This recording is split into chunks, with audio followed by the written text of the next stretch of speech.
Imagine discovering that learning the wrong subject, or I guess even learning the right subject, but for the completely wrong reasons, Hmm. isn't just a waste of your time. Right. Imagine being told it's like a literal spiritual disease, a disease that's so severe and corrupting that an ancient text actually compares it to a man physically mutating into a pig. Yeah, it is. It's an incredibly jarring image, and it really immediately sets the stakes for what we're looking at today. It really does. Because for the author of this text, education is not, some passive hobby where you just collect trivia. It's a matter of profound existential consequence. Absolutely. Well, welcome to the deep dive. Today, our mission is to explore a truly monumental work on the philosophy of education. We are unpacking the intellectual framework of Imam Ghazali, specifically his writings on the acquisition of knowledge. Right. And for you listening right now, whether you're a student or maybe a professional trying to keep up with your industry or, just someone who is intensely curious about the world, this is far more than just a dusty history lesson. Oh, far more. I mean, it's essentially a masterclass in organizing your intellectual life. Yeah.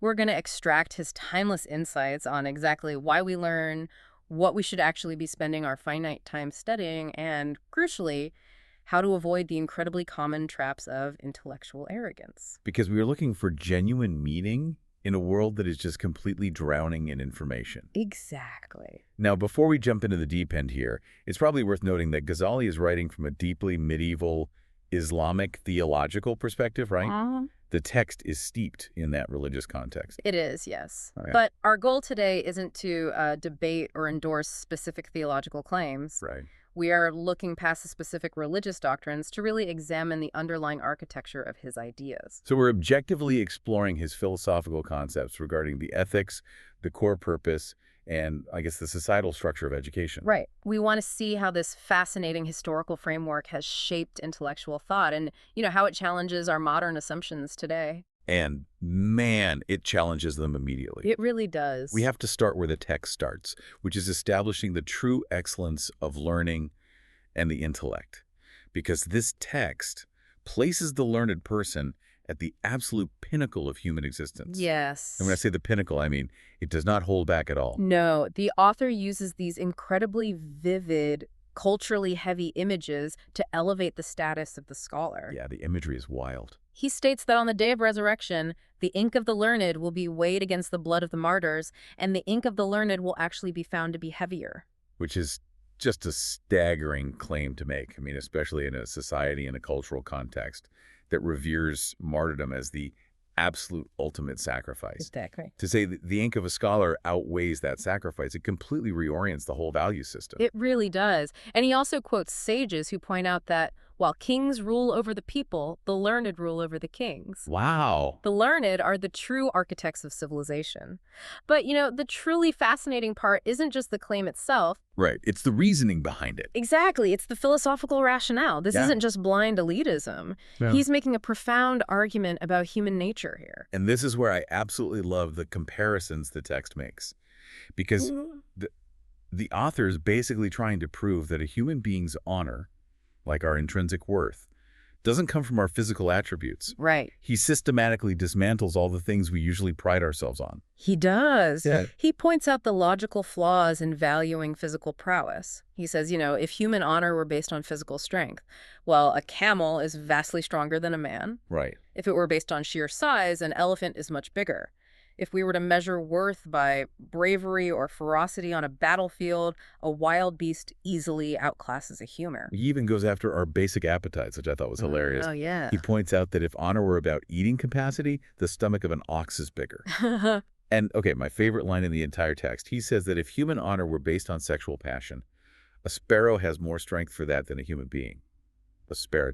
It is brilliant. It's a brilliant, slightly humorous rhetorical device. Yeah. By stripping away strength, size, bravery, and physical appetites as sources of unique value, because, let's face it, animals beat us in every single one of those categories.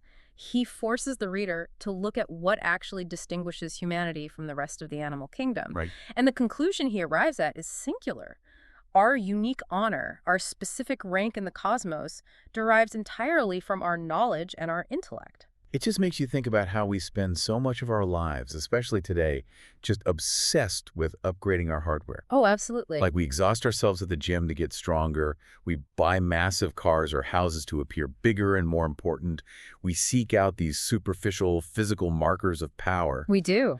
When, according to this philosophy, our only true competitive advantage as a species, our actual defining feature, is our software. It's our capacity to learn, to reason, and to deeply understand. And connecting this directly to the modern listener, it is a direct challenge to the culture we live in right now. We are constantly bombarded with the message that we must be productive, that every action must yield a tangible, usually financial, result. You know, the whole hustle mindset. Grind culture. Exactly.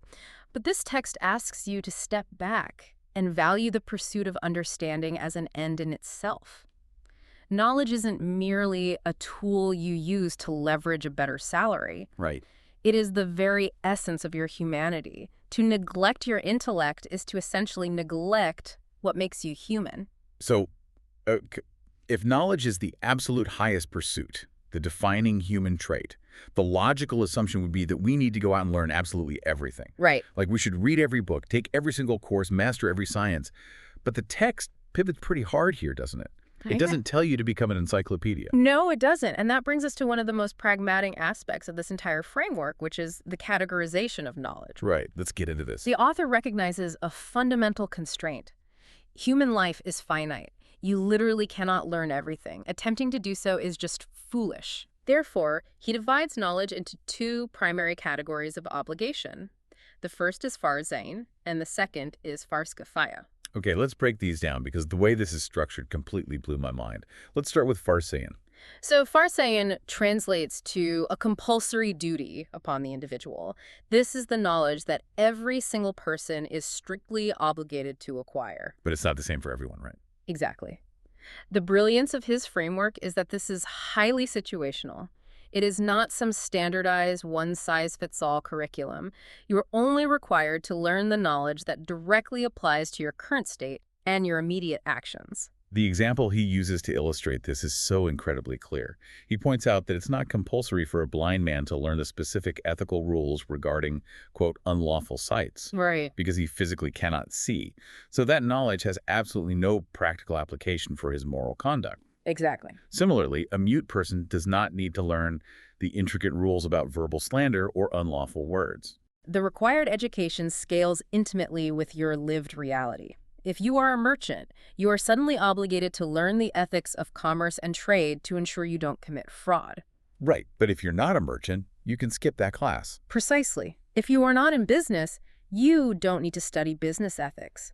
If you don't possess wealth, you don't need to memorize the complex rules of calculating charitable wealth taxes. That makes total sense. But the very day you acquire wealth, learning those rules instantly becomes your compulsory individual duty. It's essentially just-in-time learning, but applied to your moral and ethical development. Yes, exactly. You learn what you need to navigate the ethical landmines of your specific life circumstances today. Right.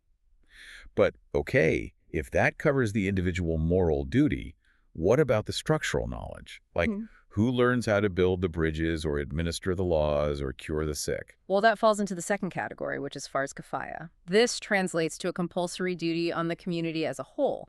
These are the worldly sciences that are absolutely necessary for human society to function and survive. He explicitly lists medicine, mathematics, agriculture, administration, and industry in this category. And the rule he applies to this category is really fascinating because he says that if someone in the town or the community learns this science, say a few people dedicate their lives to becoming doctors, Right. then the entire community is saved. The collective obligation is met. Yes. But if no one in the town learns medicine, and people suffer or die from preventable diseases, then the entire community is held morally at fault. Wow. So it establishes this really beautiful kind of terrifying model of collective responsibility and social interdependence. It does. Society requires specialists. Not everyone needs to be a surgeon. In fact, if everyone were a surgeon, society would literally collapse because there would be no farmers. Right. We'd all just be doing surgery and starving. Exactly. But society must produce surgeons. Therefore, pursuing these worldly sciences is highly praiseworthy, provided the individual is fulfilling that communal need. Okay, but he also mentions a third category, right? Things we shouldn't learn at all. He does. He categorizes certain knowledge as blameworthy. He uses examples from his own time, such as sorcery or the making of talismans. Right. The underlying principle here is that these are sciences where the harm they cause, either to the practitioner's soul or to society at large, vastly outweighs any perceived benefit. I have to admit, when I read this part, my modern alarm bells started ringing loudly. Oh, I'm sure. Because isn't telling people that they don't need to learn certain things Hmm. or declaring certain fields of study blameworthy a really convenient way to just keep a population ignorant? Like, putting limits on individual knowledge feels like classic gatekeeping. That is a very natural modern reaction. We are conditioned to view all information as inherently good. More information is always better. Right, exactly. But interpreting this as gatekeeping misunderstands his core intention. He isn't promoting ignorance at all. He is promoting rigorous triage. Triage. Okay, explain that. Human bandwidth is incredibly limited. If you attempt to learn everything, if you dabble in every passing theory, every piece of trivial gossip, every niche academic discipline, you end up mastering nothing. Yeah, that's true. More dangerously, you become so distracted by fascinating but completely irrelevant information that you fail to learn the essential ethical knowledge required to be a decent human being in your daily interactions. Ah, okay. So it's not about keeping you in the dark. It's about forcing you to focus on what actually matters. Yes, it's an argument against intellectual gluttony. You wouldn't walk into a grocery store and try to eat one of every single item on the shelves, right? No, I get sick. Exactly. You eat what nourishes you.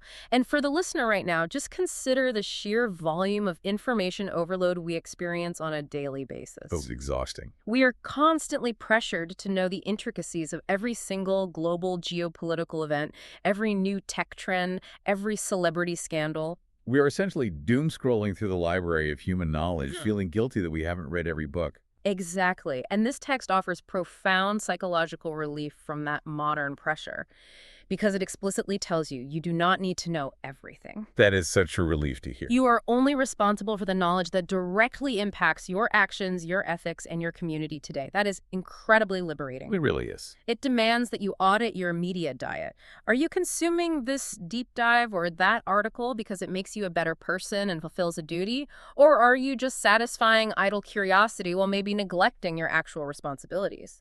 That is such a powerful reframe. It shifts education from just the passive consumption of data into, like, active, applied ethics. Exactly. But this brings us to a much darker observation in the text, because even if you manage to focus on the right subjects, the text warns that the very definitions of knowledge inevitably become corrupted over time by the people who wield it. Yes. The author provides a masterful analysis of semantic shifts. He observes how original, spiritually profound concepts were gradually hollowed out by intellectuals and corrupted into purely worldly, bureaucratic terms. Right, and the prime example he uses is the word fiqh. Now, traditionally, I understand this translates generally to jurisprudence or understanding, right? Yes. Historically, in the first century of the author's tradition, the term fiqh meant a deep, comprehensive spiritual understanding. Okay. It was the knowledge of the ultimate path, an acute awareness of the subtle flaws and ego traps of one's own soul, and a profound reverence. A true faqih, a jurist, was someone whose immense knowledge fundamentally transformed their inner life and made them deeply humble. Wow. But then he traces how that meaning slowly devolved over time. She does. He says, fiqh shifted to mean just the minutiae of legal debates. It became the science of, like, bizarre, unusual legal cases, the fine print of divorce laws, the exact wording of rental contracts, and technical compliance. Right. So the underlying spirit of the law was completely assassinated and replaced by this hyper-focus on the letter of the law. Exactly. And he provides a stunning concrete example of this bureaucratic gaming of the system involving the concept of zakat. Oh, I love this part. The zakat is the charity tax, right? Yes. It's the obligatory charitable giving required of individuals who possess a certain threshold of wealth for a full calendar year. It is meant to be a spiritual purification of wealth and a vital social safety net. Right, the tax loophole story. This part's just so relevant. Yeah. Tell us about the judge, Abu Usuf. So the text recounts how Abu Usuf, who was considered a highly learned faqih in this new corrupted sense of the word, devised a clever legal ruling. Okay. He figured out that if a wealthy man simply gifted his wealth to his wife just before the end of the year, his personal wealth technically fell below the taxable threshold. Wait, really? Just transferred it to his wife? Yes. And then, after the year had passed, he could simply take the wealth back from his wife. Technically, according to the strict outer parameters of the legal code, the man owed no charity whatsoever. That is wild. You hire an incredibly expensive, highly educated accountant, basically, Yes. to follow the exact meticulous letter of the law while completely and blatantly violating the entire spirit of it. Exactly. Now, Imam Abu Hanifa, a highly respected historical scholar, offered a devastating critique of this maneuver. What did he say? He acknowledged that, yes, this is technically correct worldly wisdom. It is a legally valid loophole. But, he argued, it is spiritually bankrupt. Right. The damage it does to a person's character, because it fundamentally violates the spirit of charity and the ethical obligation to the poor, far outweighs the clever worldly benefit of saving a few coins. This is identical to modern corporate tax dodging. I mean, it hasn't changed at all.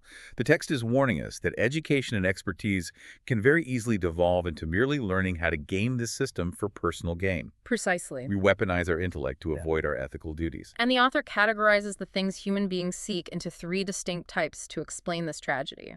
First, there are things sought for their own intrinsic value, like true knowledge or genuine joy. You don't seek joy to get something else, you seek joy because it is joy. Makes sense. Second, there are things sought merely as a means to an end, like gold or silver coins. They have no intrinsic value. You can't eat them or build a house with them. They're just tools for exchange. Right. They're just currency. Exactly. Third, there are things sought for both reasons, like physical health, which feels good intrinsically, but also allows you to work and travel. Okay, that's a really clean framework. So where does knowledge fit in? Well, the tragedy occurs when we take something that firmly belongs in the first category, knowledge, which should be sought for its intrinsic power to elevate the human soul, and we drag it down into the second category. Oh, wow. We begin to treat education merely as a means to extract gold. We study the law not to enact justice, but to protect our own wealth. We study rhetoric and communication not to find the truth, but to win arguments, humiliate rivals, and gain social status. We take the highest human attribute, our software, and we just monetize it into the dirt. We do. And when knowledge is monetized and ego-driven like this, it entirely corrupts how intellectuals interact with each other. It turns them from collaborators into gladiators. Yes. Which brings us to the author's absolutely scathing critique of the culture of debate. He vehemently attacks the science of polemics and public disputation. He views the way debate was commonly practiced in his time as a literal spiritual poison. But wait, I mean, isn't the clash of ideas how we refine our thinking?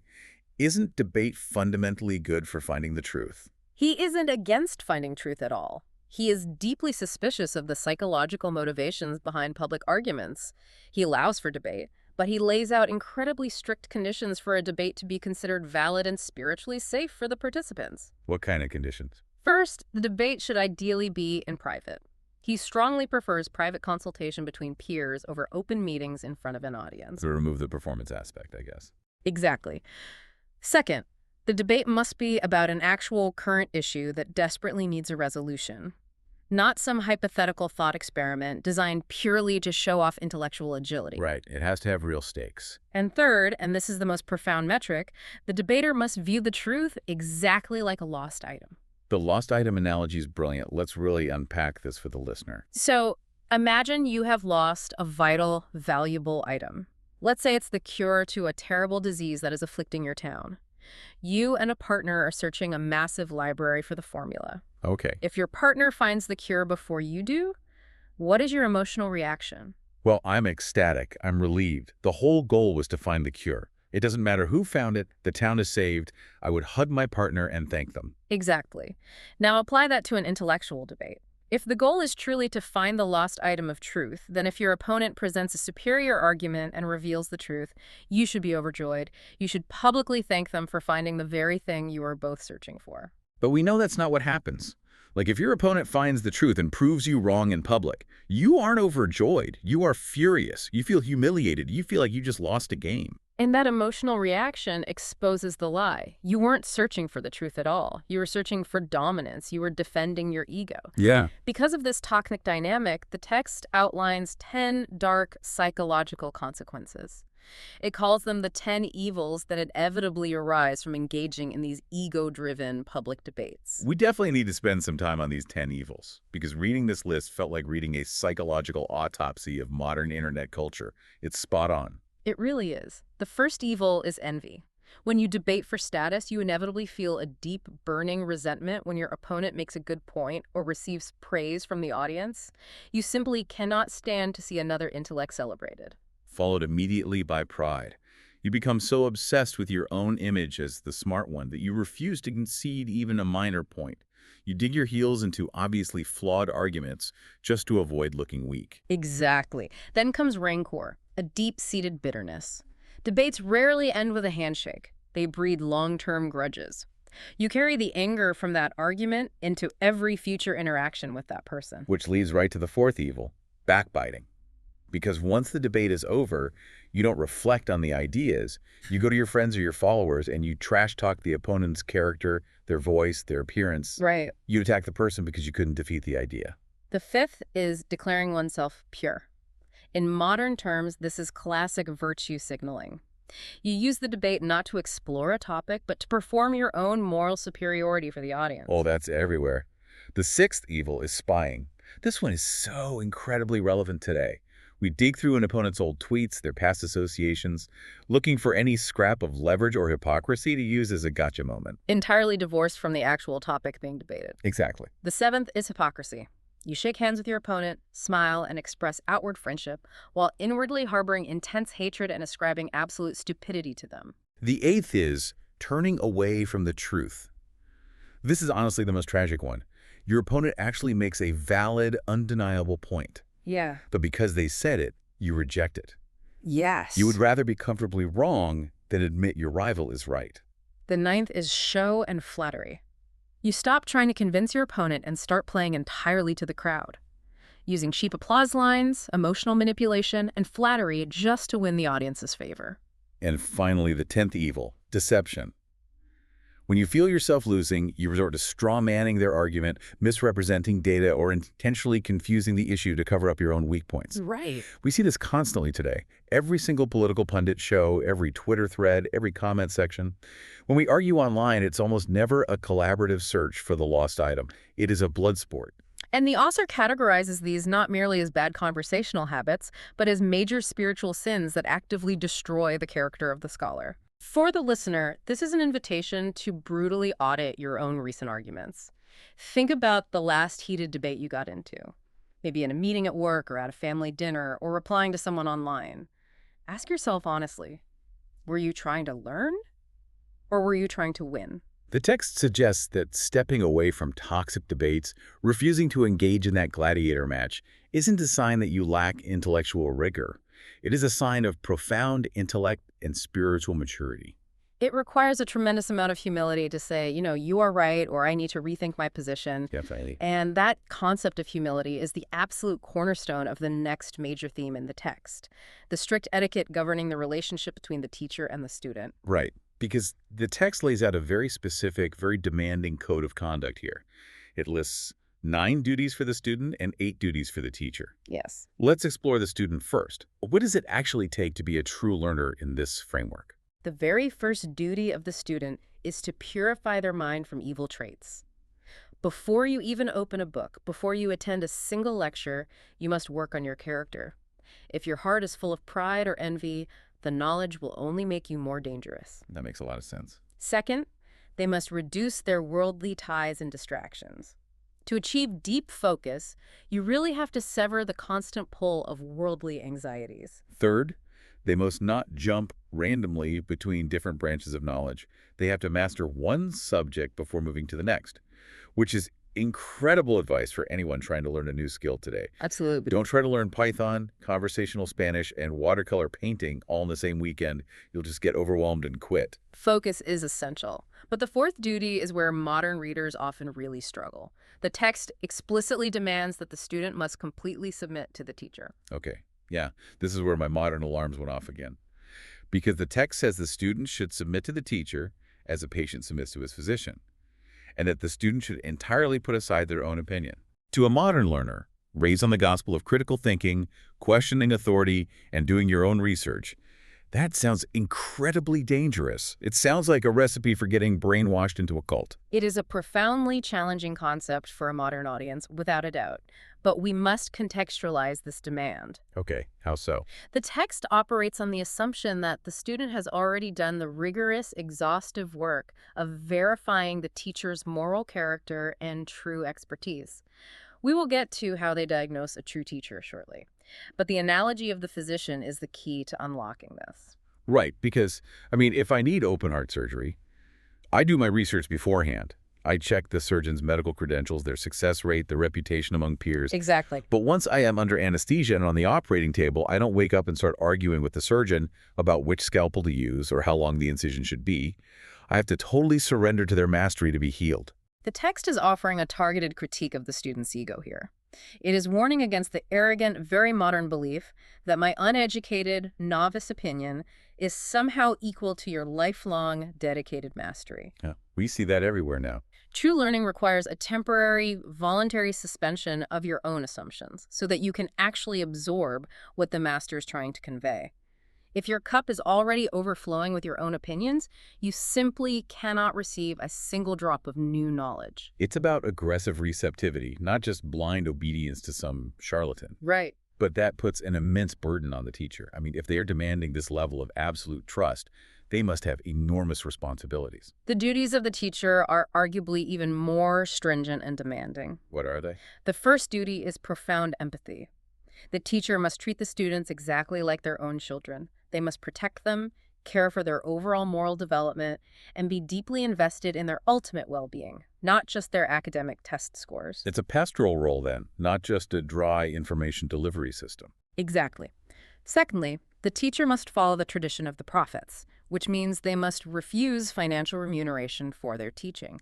They should seek only to please God and benefit humanity, not to get rich off their students' tuition. Wow. A very tough pill to swallow for the modern university system and the student loan industry. Indeed it is. But perhaps the most mechanically interesting duty involves how the teacher actually communicates. The text insists that a teacher must teach students only up to the capacity of their understanding. Right. And the text uses a very harsh, memorable quote here. It says, "Don't hang pearls around the neck of a swine." It is a stark warning about the cognitive and moral load of information. Giving advanced, complex, or easily misunderstood knowledge to someone who does not have the intellectual framework, or more importantly, the moral foundation to handle it, is an act of negligence. Yeah. It can corrupt them or lead to disastrous real-world applications of that knowledge. It's like handing the chemical formula for a powerful explosive to a toddler, or teaching advanced psychological manipulation tactics to someone who hasn't even developed a basic sense of empathy. Exactly. The knowledge itself might be objectively true, but in the wrong hands, without that prerequisite moral grounding, it just becomes a weapon. The teacher must act as a gatekeeper, assessing not just the student's IQ, but their character. However, the author balances this with a stern counter-warning. Deliberately withholding knowledge from someone who is ready, capable, and morally sound is equally an act of oppression. The teacher has to carefully and constantly judge the readiness of the student. So we have this intense, very high-stakes relationship. The student must submit like a patient to a surgeon, and the teacher must act like a selfless, unpaid parent, carefully guiding their capacity. But this entire structure balances on the edge of a knife. It all hinges on one massive assumption: that the teacher is actually trustworthy. And they also knows this, right? He spends a huge portion of the text providing the ultimate diagnostic tool to distinguish the true scholars from the wicked scholars. The author is painfully aware of the corruption within the intellectual class of his own era. He spends significant time warning about corrupt scholars who use religion, philosophy, and their intellectual credentials as tools to attain wealth, prestige, and the favor of powerful political rulers. And this brings us all the way back to the hook from the beginning of our deep dives, the story of the man and the pig. Yes. Walk us through this narrative because it perfectly visualizes the horrifying reality of the wicked scholar. So the text recounts a narrative involving the prophet Moses, According to the story, there was a man in the community who used to go around constantly bragging about his close personal association with Moses.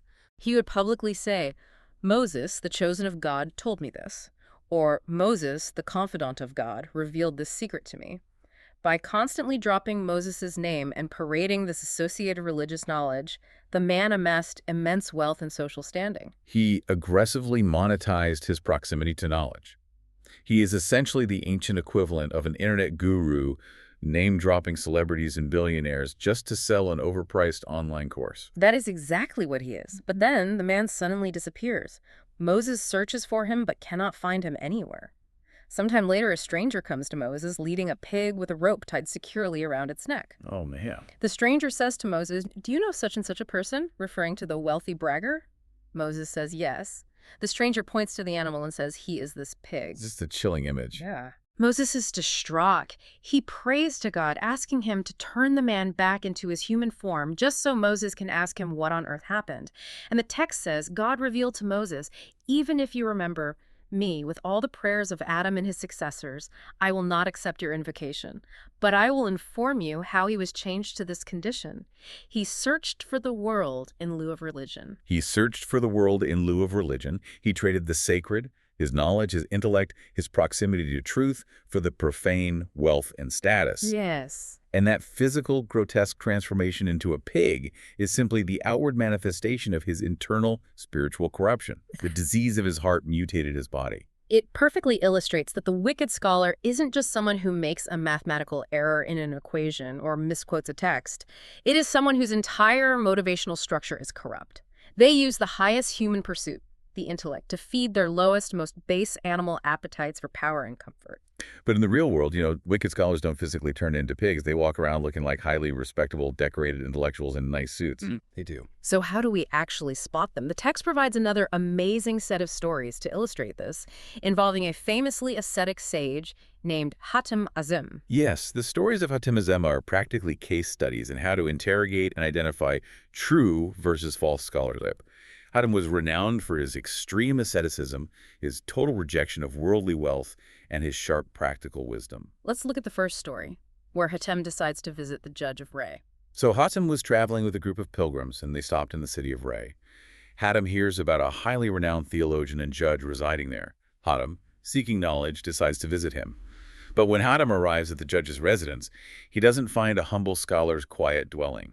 He walks into a massive, lofty, opulent palace. The text describes it vividly. It had expensive carpets spread over every inch of the floor, velvet screens hanging everywhere, and the judge himself is lying on a soft, luxurious mattress, with a servant standing over his head, fanning him. Hatem is utterly shocked by the display. He stands there silently. When the judge invites him to sit and learn, Hatem refuses. Instead, he asks the judge a very direct, probing question. "From whom have you got your learning?" What?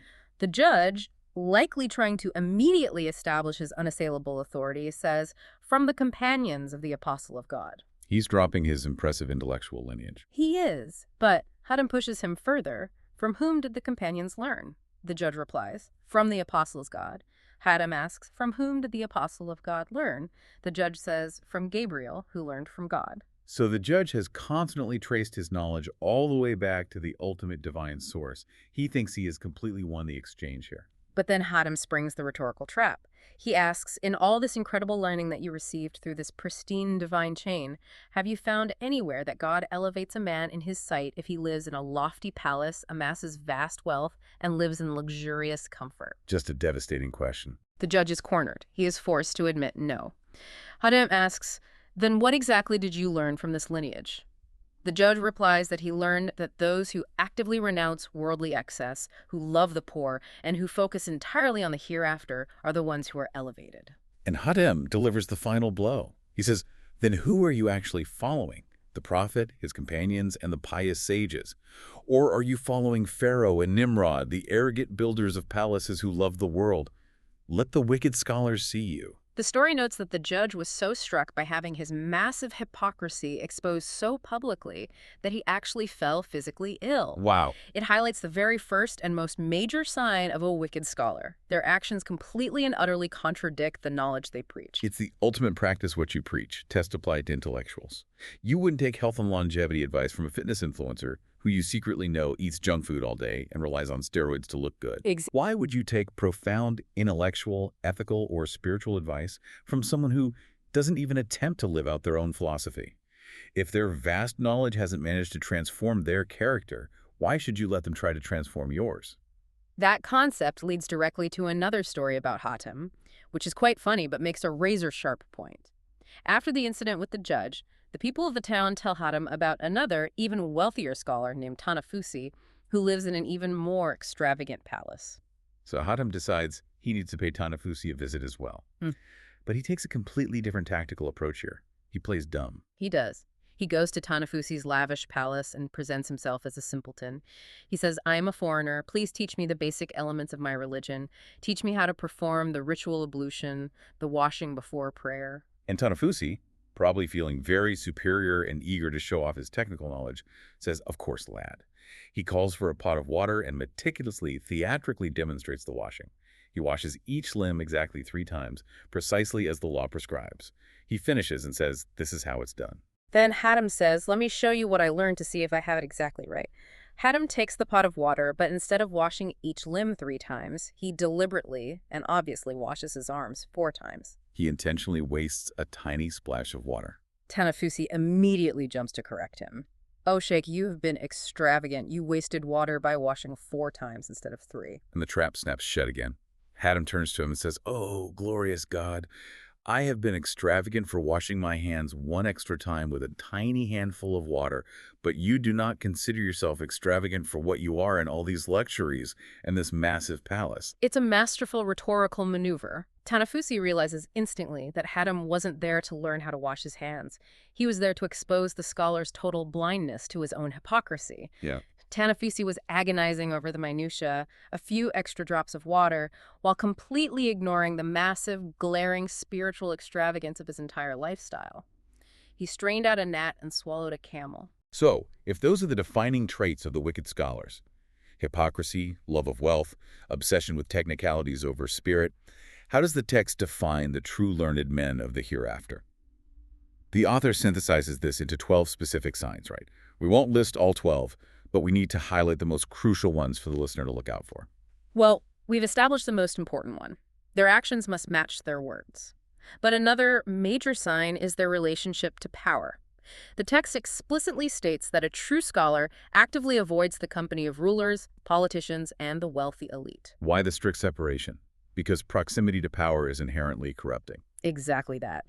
The text argues that frequenting the houses of rulers inevitably leads to greed. You start wanting what they have. It leads to flattering them to maintain access. Yeah. It leads to remaining silent about their injustices because you don't want to lose their favor. And ultimately, it leads to altering the truth of your knowledge to suit the political needs of the powerful.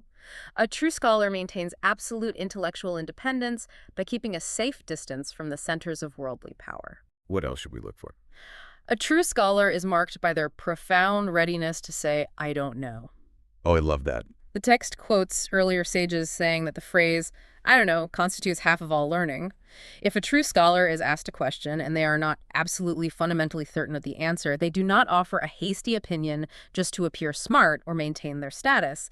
They value the truth far more than the appearance of their own expertise. Contrast that ideal with today's media landscape.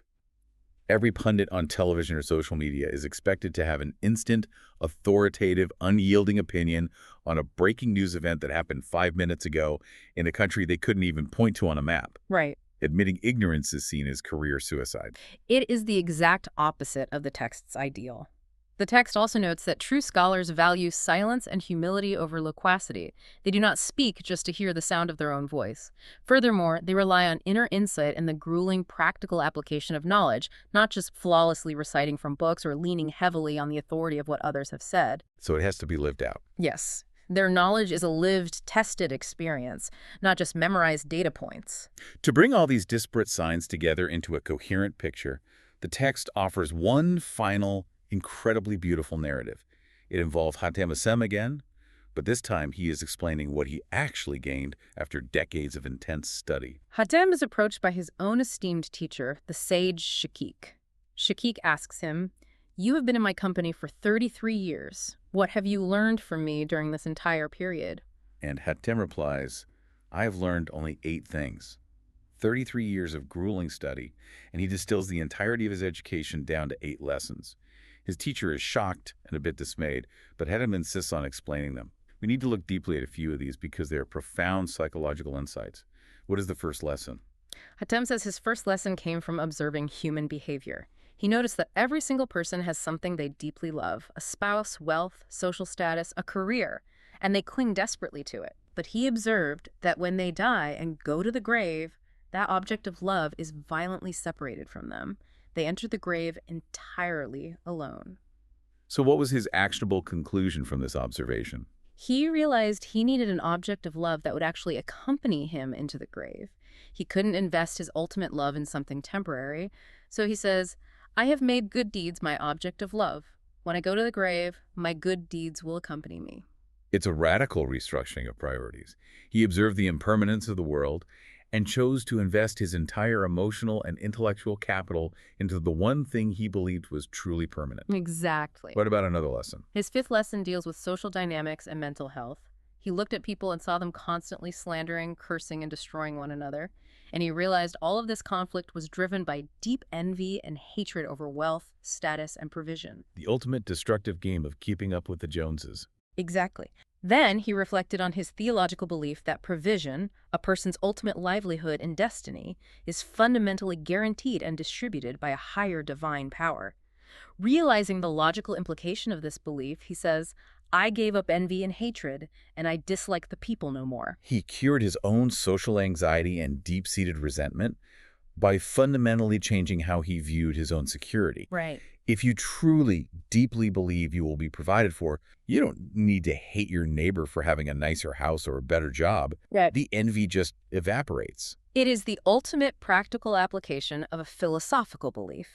Hedham didn't just memorize the theological concept of divine providence to pass a test. He used that knowledge as a surgical tool to cut envy entirely out of his own heart. And that right there is the core thesis of this entire monumental text. True mastery, true intellectual achievement isn't about how many books you have memorized, how many debates you have dominated, or how close you are to the halls of political power. No, it's not. It is entirely about how much your knowledge has refined your character. It is a metric of whether your learning has made you humbler, kinder, more detached from petty anxieties, and more intensely focused on what is truly lasting. Connecting this back to our opening idea, the goal of education isn't to build a bigger hard drive to store more trivia. The goal is to fundamentally upgrade your operating system so that it processes the world with deep wisdom, unshakable ethics, and absolute clarity. So as we wrap up this deep dive, what does all of this mean for us, the modern learners? Well, we have explored a philosophical framework that demands a total, uncomfortable reevaluation of why we learn. It posits that knowledge is the defining human characteristic. It argues that practicing triage, learning the right things at the right time, is the only way to avoid intellectual burnout. Right. It warns us that unchecked ego ruins the collaborative search for truth. And most importantly, it measures true intellect not by volume, but by humility, by the strict alignment of actions with words, and by the courage to simply say, I don't know. In a world that is utterly obsessed with acquiring information merely for social status, for winning endless arguments on the internet, or for maximizing financial gain, this text from centuries ago offers a radical, challenging alternative. Acquiring knowledge specifically to fundamentally transform who you are as a human being. It is an invitation to step off the exhausting treadmill of information accumulation and step onto the lifelong path of character formation. And I want to leave you, the listener, with a final lingering question that builds on everything we've unpacked today.